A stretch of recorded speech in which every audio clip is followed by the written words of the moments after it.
Maurice, salamat sa pagtanggap sa akin. Nakita natin ang paglala, di ba, based sa mga nangyayari sa Strait of Hormuz. Tinitingnan ni Trump ang presyo ng lalis at gas. Sa tingin ko, ang kanyang red line ay dolyars na napakadabariles, malamang doon siya magsisimulang makipagmegosasyon dahil ayaw niyang bumalik ito sa 125.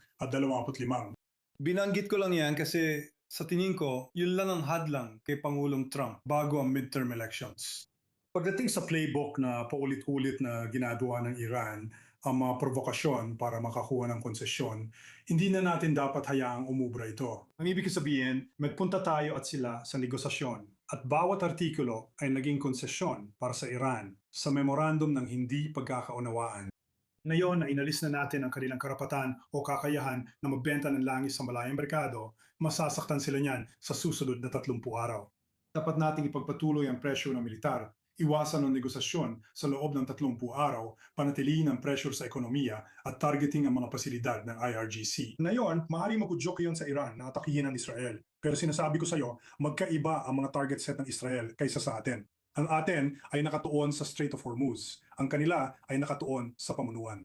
Ang kanila ay nakatuon sa pagpapahina ng pamunuan hanggang 3 o 4 pang antas. Kaya iyon ang kinababahala ng Iran. At tuwing tinatawagan nila ang presidente, kamin may alam sa Iran. Bilang Amerikano, hindi ako kasing eksperto nyo, pero 30 taon na ako nakikinig sa Israel.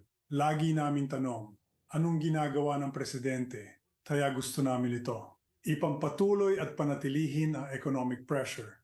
At ang rehimen ay malalagay sa mas desperadong kalagayan sa loob ng 30 araw. Tingnan mo, alam kong matagal ka nang nakatutok sa rehiw ito at kasali ka rito.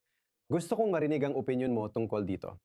Yung nakita natin sa paligid ng libing ni Khomeini na pinapanood natin. Alaji, naming inisip na may mga 20 milyong taga-suporta ng rehimen sa Iran sa populasyong 90 milyon.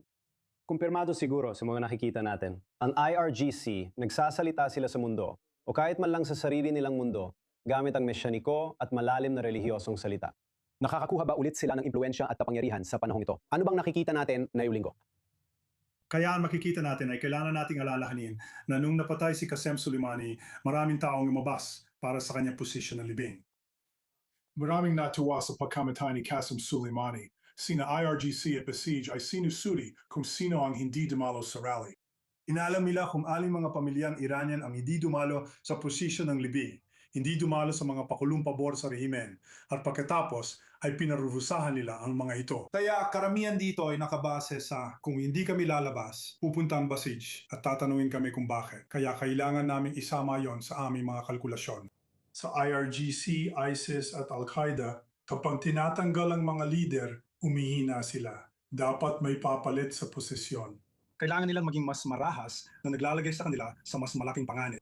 At nakikita natin ang paghina. Nakikita natin ito sa IRGC, nakita na natin ito sa Al-Qaeda, nakita na rin natin ito sa ISIS. At karamihan sa mga tao ay hindi alam kung sino ang leader ng ISIS ngayon o kung sino ang leader ng Al-Qaeda na yon. Salamat naman. At kung sino ang leader ng IRGC na yon. Alam lang natin na ang mga kausap natin sa negosasyon ay hindi gumagawa ng desisyon. Tingnan mo Michael, isa na naman itong issue na matagal mo nang pinagtutuunan ng pansin. Nakakatawa man banggitin, pero ang issue ng nuclear sa Iran, malayo pa rin ba ito sa mesa ng negosasyon na yon?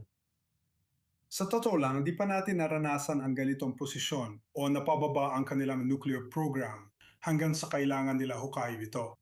Talagang tinamaan natin sila at pinakita natin hindi epektibo ang Chinese at Russian air defense laban sa airstrike ng Israel at US.